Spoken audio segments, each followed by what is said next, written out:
Licking the dirt means when you're leaning in your go-kart and you're almost touching your head on the ground. Here it comes! Do we want it to be not dusty? Yes. Funky! Look at his hands! Bumping, spin them out. It's an Ohio race here with Chris Schneider. My bad. Good run. No meat. Steady hand. Must get the win, must get the win. All right, let's get going. Welcome back to the Lickin' the Dirt podcast. We're here with episode 10. Today, I have my co-host Chase Grimm and a very special guest, your Western PA Speed Week champion, Mr. Jeremy Weaver. Jeremy, how are we doing tonight? Good, real good. How y'all guys? We're good, man. I mean, we're very excited to have you on. You're the first sprint car driver that we've had on the show. So definitely out of our territory, I guess you could say. We've done like 3 or 4 pro stock drivers, 1 Rush late model driver. So we're stepping out into some new territory, but we're excited to have you on. So let's get started. Me and Chase have questions and stuff that we'll get to kind of as we progress through the episode. But I kind of want to start off with, seeing if you'd like to talk about, the past week as gloomy and rainy as it was. Could you kind of talk about the Western PA Speed Week experience and stuff? Yeah, so it was kind of the best and worst week we could have had, as far as how the week went with results and even with weather. Obviously, I think everybody wanted 5 of 5 to happen, but the way this spring has been, that wasn't an option, and we were able to get Thursday night at Pittsburgh in and Sunday at Tri-City in, and fortunately me and my team were able to make the best of both of those races and finish second. And then we actually did a little bit more. We threw in a Saturday Port Royal show in there, kind of off the Western PA Speed Week schedule for a night, just to get some extra racing in, and so it still was a little bit of a busy week for us, but we did what we could and we're able to come home with the championship.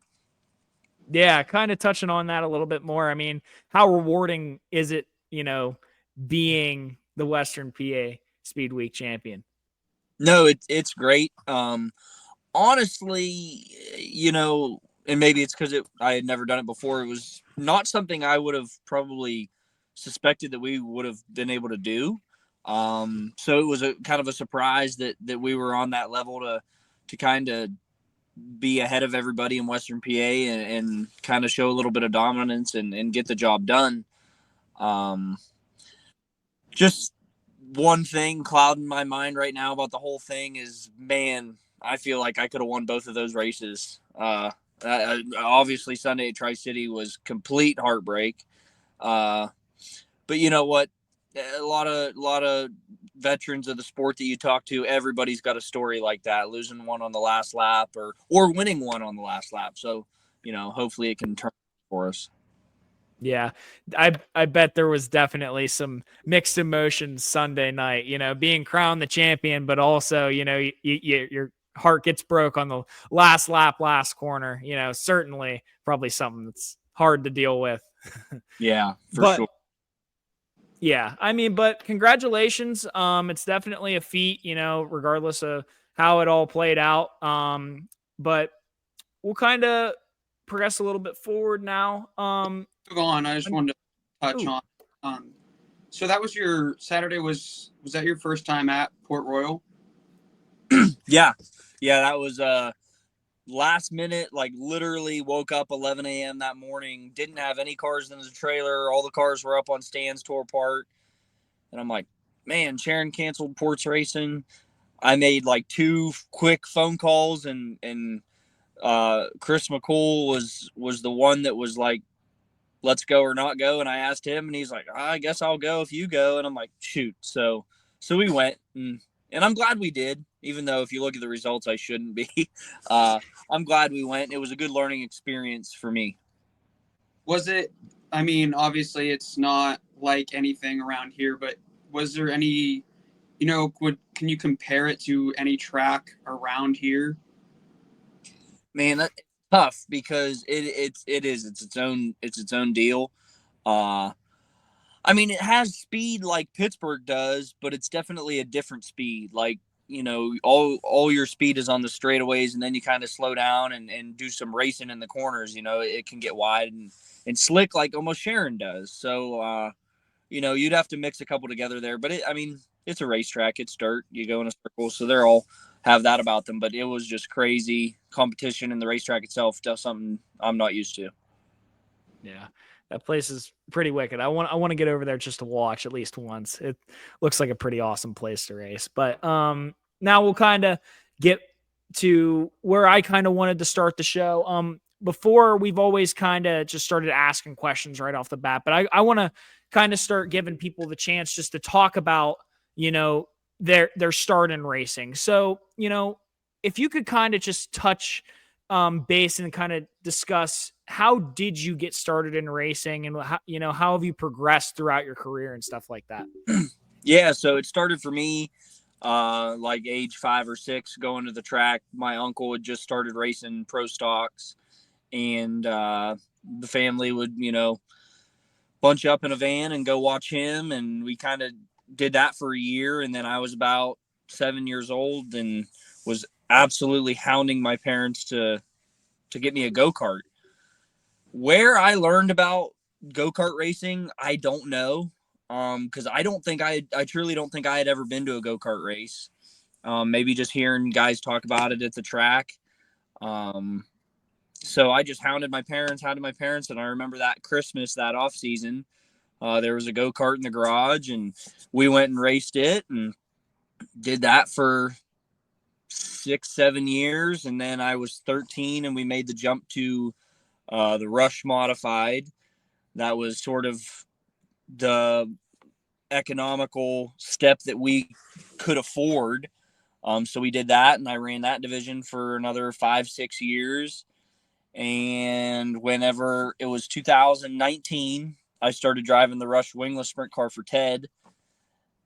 And that was 2-year deal, won a championship in 2020, and then it's been 410 racing ever since. So definitely a lot of steps. I don't think I'd be where I am without every single one of them. I think every one of those steps is important. So yeah, definitely not.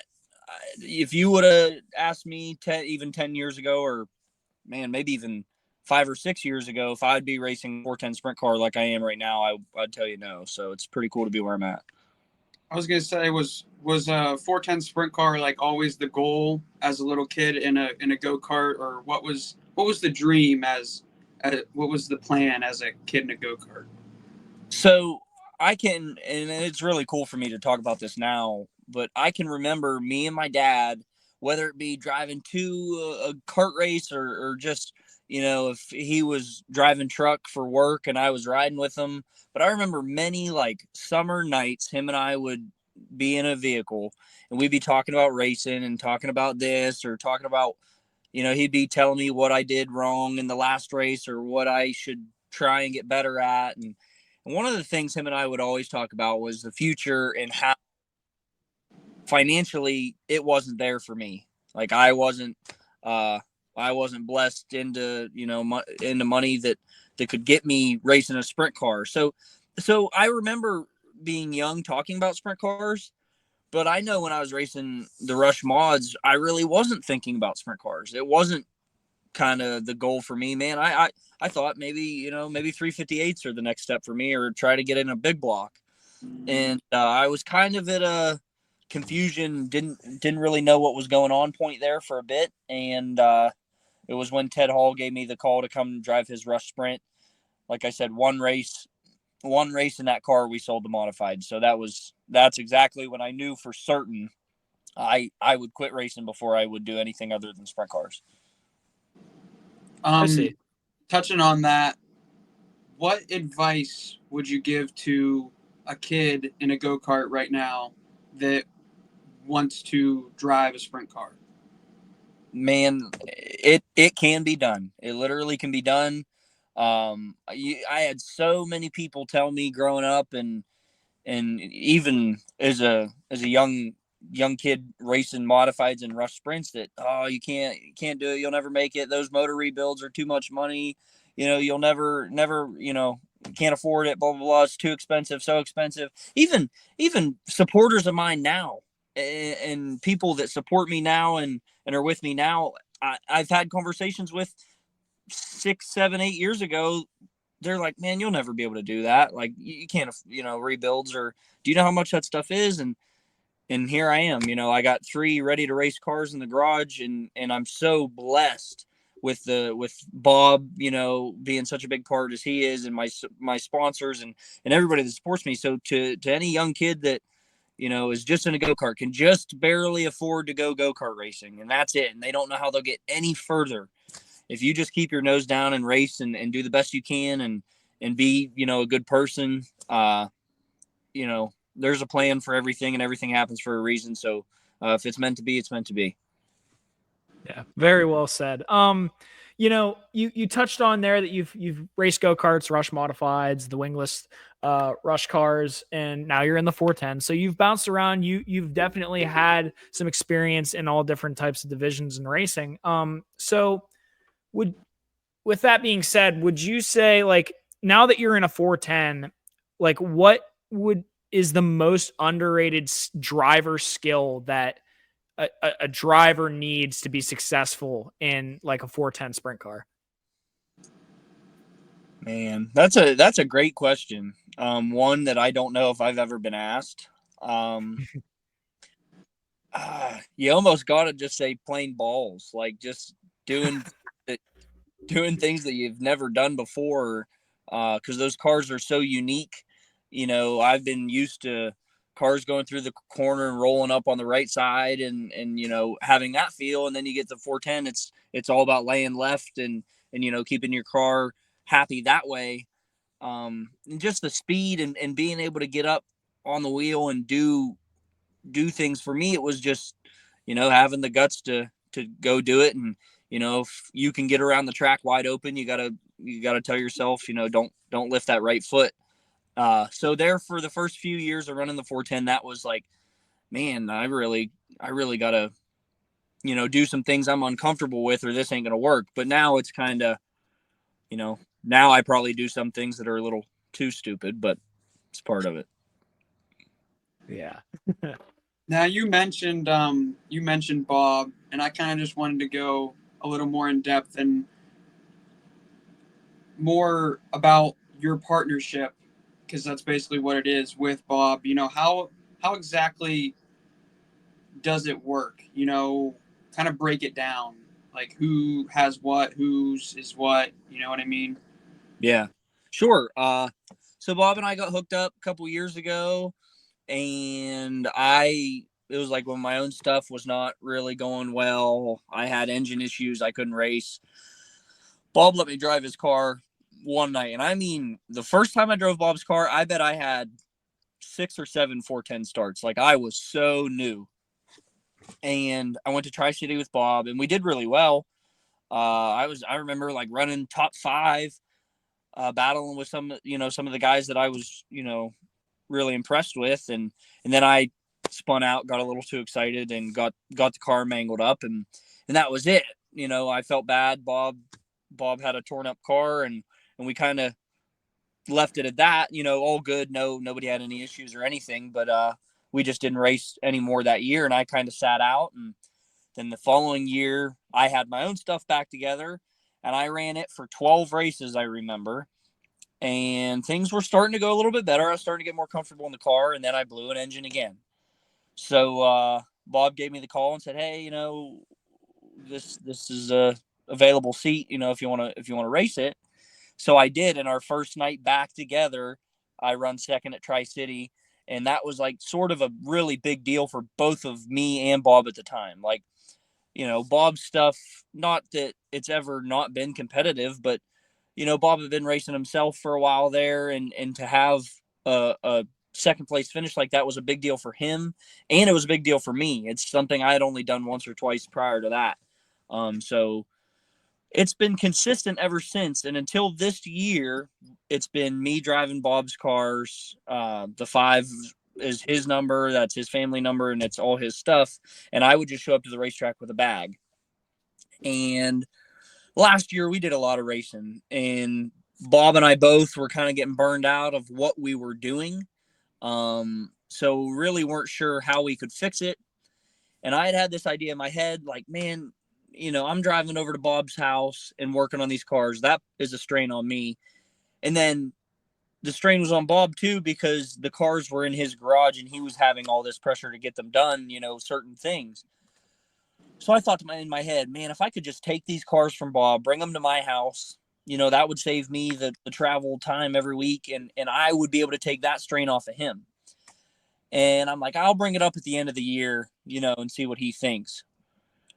And it was like 3 or 4 races before we were done that last season. And we were sitting in Bob's garage, and Bob said, man, I got a lot of projects I got to work on, and having this garage space would be really nice. It'd be nice if these cars weren't here. And I'm like, it's actually funny you say that, because I was, thinking about maybe seeing if you'd let me take them to my place and run them out of there. And we both agreed on that. And it takes a really, really strong and a really, really great person to just say, here you go. Here is my retirement. Here's my, we'll say life's work. The thing that I spend all my money on, here you go, take it and do your thing. So just can't say enough about the person that Bob McMillan is and how I wouldn't be racing without him. Not a bit. As far as the logistics go, 2 of the cars are his, 2 of the motors are his. There is kind of one car and motor that is mine. But we really don't worry about that. Granted, we all know whose is what, but there's some of my parts on his cars, and all the stuff is mixed together. And I went with the number 5 on all the cars. They're all 3 the same. There kind of is no 35W. That's been my number for 17 years. And I just, out of respect to Bob and kind of the confusion, I just was like, we're going to be the number 5. All these cars are going to be the same. It's a partnership with me and Bob. And so far it's working great. I mean, I keep checking with Bob to ask him if he's happy with the arrangement, because it's still kind of new and we're still figuring things out. But so far, so good. That's awesome to hear. People, in that circumstance, that, sponsors like that give people opportunities, that's what keeps this sport going. And I think stuff like that's really cool to hear. I'll kind of switch it up a little bit. We'll talk a little bit more about your more of the 410 side and like kind of the current racing stuff. So now that you've been in a 410, you've had the opportunity to race at a bunch of different tracks, some that I think me and Chase are pretty unfamiliar with. So out of all the tracks that you've raced in a 410 so far, which one has been your favorite? Man, that's tough. Well, Port was a ton of fun, and the whole night was kind of rough for us, but I thought to myself, man, this place would really, really be cool. Obviously I love Tri-City. That probably is my favorite if I had to say, but there's other tracks like Pittsburgh. I love Pittsburgh. I love going to Pittsburgh. I have a new appreciation for Sharon. I'll try and give you one that's kind of off the map. Tyler County Speedway in West Virginia. I've never been around there in a 410, but I did some wingless racing there, and I love that track. That was a fun one. 2 for 2 there, so maybe that's why I like it so much. But yeah. You kind of mentioned Sharon there. Sharon is notorious for being a pretty dry track, and some of the other tracks, I'm sure Sharon kind of stands out. One of my questions is, do you prefer an elbows up track, or do you prefer a dry slick track? I'm definitely an elbows up kind of guy, and that is probably age related. I'm definitely one of the younger guys in the field, so I maybe don't use my brain as much as some of the more veteran drivers in the field. But yeah, for right now, I'm definitely the elbows up kind of. If it's got some whoops and some character and a cushion to it, I'm okay. That's cool. Let's see.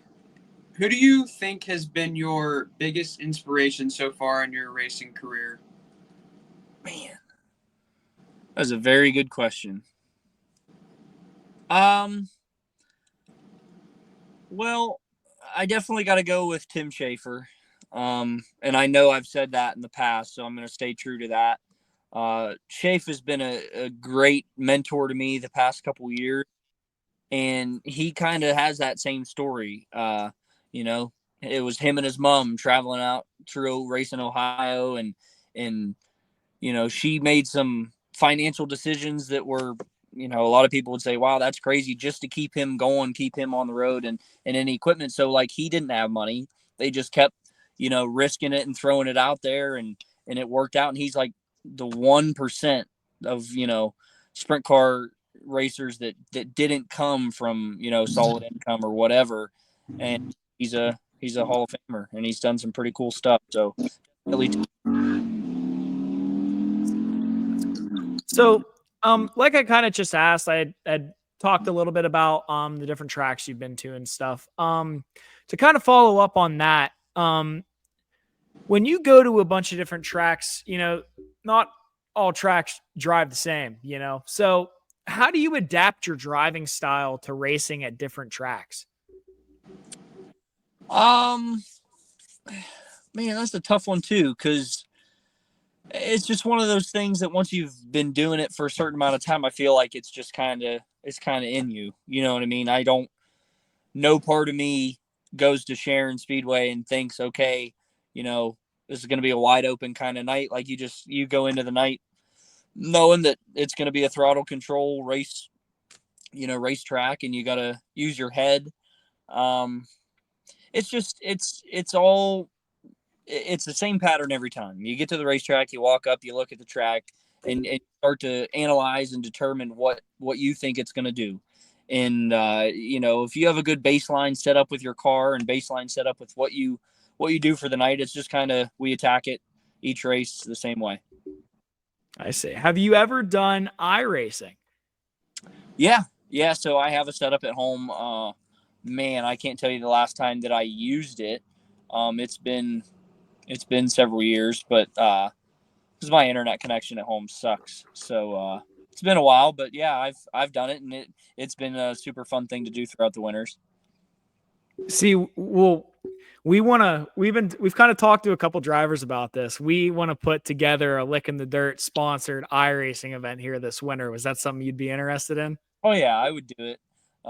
And you know, I've done stuff like that in the past, and it really is kind of fun to get on there. I remember when Lernerville had just come out, somebody did an event, and I remember it was a bunch of local, you know, racers, and we were all running at Lernerville, and I think it was like the UMP mods on there, and it was fun because, you know, people that, I hate to say this, but like people that aren't good necessarily in real life are whipping your ass in iRacing, and guys that are good, you know, maybe are not good at iRacing. I don't know. I've done okay on it, but if I was to get on just for that event you did, you'd see me in the B, I'm sure. Awesome. Kind of off topic here. I guess not off topic, but kind of switching everything up. I was just curious to get your opinion on this, since you're a sprint car driver. It's kind of been a debate over the last 2 years since the High Limit Tour has taken off. I was curious on your opinion. If you had the choice to go World of Outlaws racing or High Limit sprint car racing, what would you choose, and kind of what would be the backing behind your decision? That one for me is pretty easy. Definitely World of Outlaws. Um, I'm not a huge High Limit fan. I mean, it's not that I dislike anything that they're doing, but I think the Outlaws is the old school, the original deal. And, you know, the High Limit, they got great racers doing it, but it doesn't have the prestige that the World of Outlaws does, for sure. Yeah, the Outlaws definitely carries that, you know, it has the aura, if you would. Yeah. It's the, I don't even, I guess you could say, your NASCAR to your Xfinity series, even, a little bit different, but still it has that, like you said, the prestigious name to it. But you've been racing for, a while now. And so far in your career in any car that you've driven, what would you say your biggest accomplishment is? Well, I'm currently learning that in order to win even a local 410 show, you have to be completely on your stuff. So to win that 410 race last year at Tri-City is a big deal. But I'm very proud of that 2020 Rush Series championship.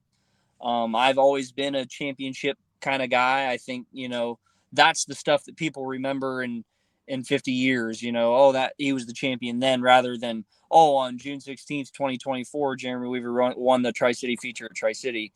So I think that the championships are a big deal. So honestly, now this Western PA Speed Week championship is probably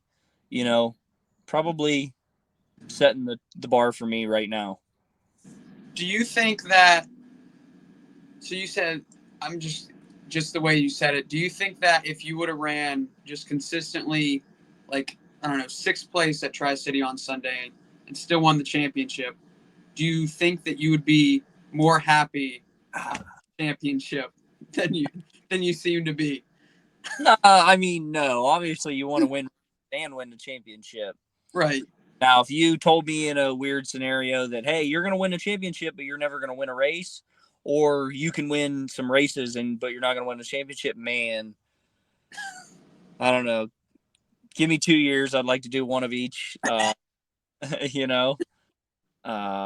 right now in my career, I would probably go with the winning races, because you got your whole career to win championships, and kind of it's a little bit of a different game. Like, points racing is different. So my whole goal this year is just to win races. So that would be the goal right now. Yeah. You've definitely raced against some pretty steep competition. Who would you say, as of right now, in your 410 career, who is the toughest driver you've gone wheel to wheel with? Well, I have gone to high limit shows that Larson was at. So, realistically, that has to be the answer. But I'll give you like somebody that I race with, frequently. Well, I'd just say, like, I go out to the Central PA, the PA Posse cars. I go out there, 2-3 times a year. So all those guys are just insane. And me recently going to Port definitely saw that again. Because there is no slouch out there. Like, their last place car is pretty badass compared to what we see on a weekly basis. So the Central PA guys are pretty tough. So kind of continuing on that a little bit. So, in the 410 division, it's definitely a really intense style of racing. And I'm pretty sure that, kind of like how you stated earlier in the show, it takes a lot of guts, to do that. So how do you kind of go about mentally preparing yourself for a race? Man, I've tried a million different things. I've tried staying up till 2, 3, 4 in the morning the night before, and then going to the racetrack feeling like crap. As weird as that sounds, that was a strategy. But truthfully, if I just try and get myself right in the garage. I want to show up to that racetrack as early as possible. I'm an early bird. Get there early, unload my stuff, sit in the lawn chair, and just relax. I'm not wanting to get on there and thrash on my stuff. So my preparation and everything is done in the garage for the week. I try and work really hard to make sure that I can just go, and all I have to do is get in that car and do my thing. And the rest, truthfully, is just kind of happens naturally. Yeah. So you've only been in the 410 for a couple of years, and kind of where do you see your career, or I guess where do you want to see your career in, I don't know, let's say 5 years?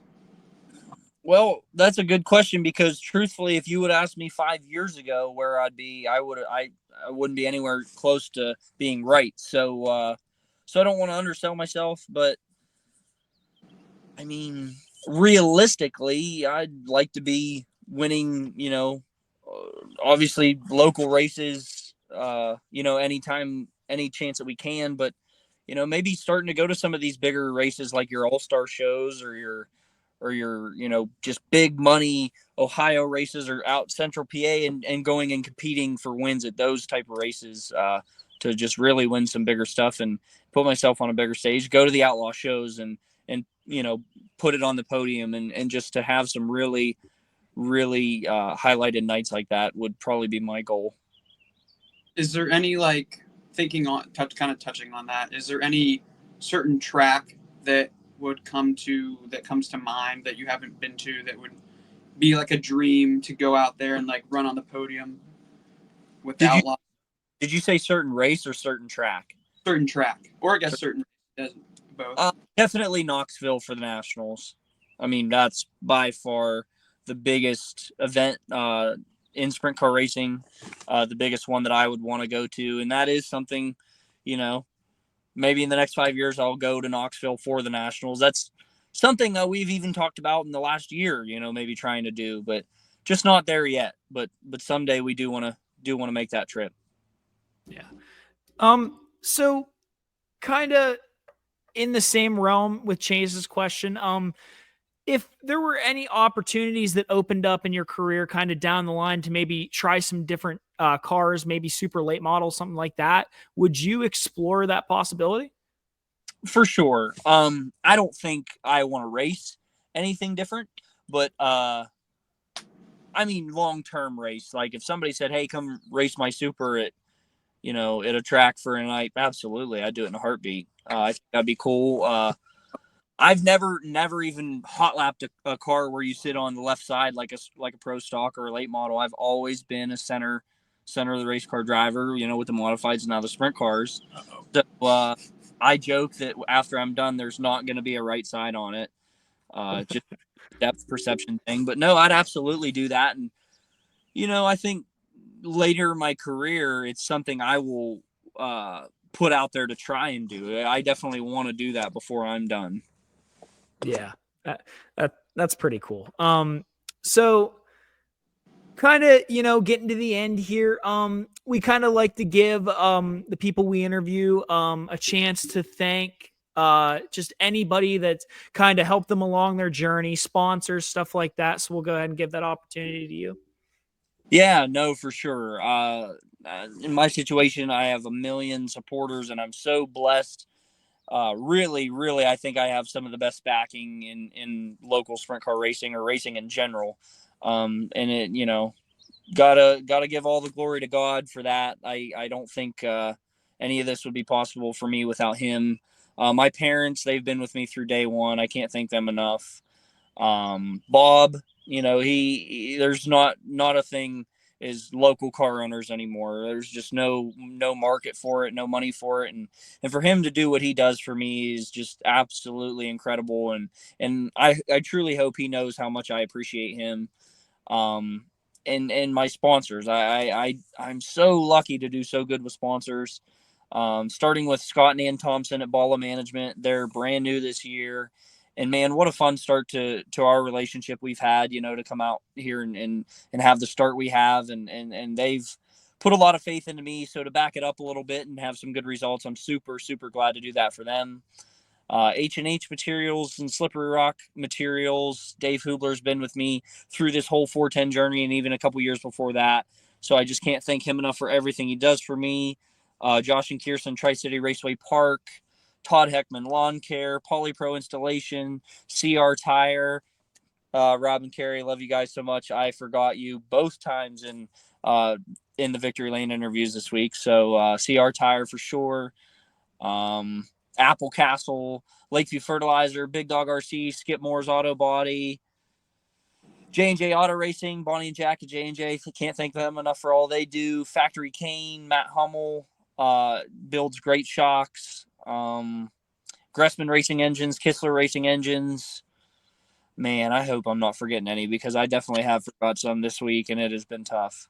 But I think I got them all. We got Chris McCool, Slippery Rock Sportswear. Can't thank him enough. Wedge Motorsports, Pruitt Innovation Technology. Yeah, I think that's it. If I forgot, I'm sorry. I'm trying. I have a lot. It's great. It's a great to have. Hey, that's like the worst fear ever. Like just forgetting sponsors whenever that's like, and then it's like, I feel bad for dad sometimes because he has a harder time, reciting his sponsors than I do. And so he's he always forgets somebody. I really, really appreciate you taking the time to come on. It's been awesome talking to you and, something kind of personal, it's definitely really inspiring to see someone, not that much older than I am, kind of taking the scene in their respective division. I think it's really cool. I'm really excited to kind of watch you as your career progresses. And like I said, thank you so much for taking the time to come on the show. This has been Lickin' the Dirt, episode 10 with Jeremy Weaver. Jeremy, we'd love to have you back on at some point, so maybe we'll reach back out to you in the future. But thank you so much for coming on, and this has been Lickin' the Dirt, episode 10. Licking the dirt means when you're leaning in your go-kart and you're almost touching your head on the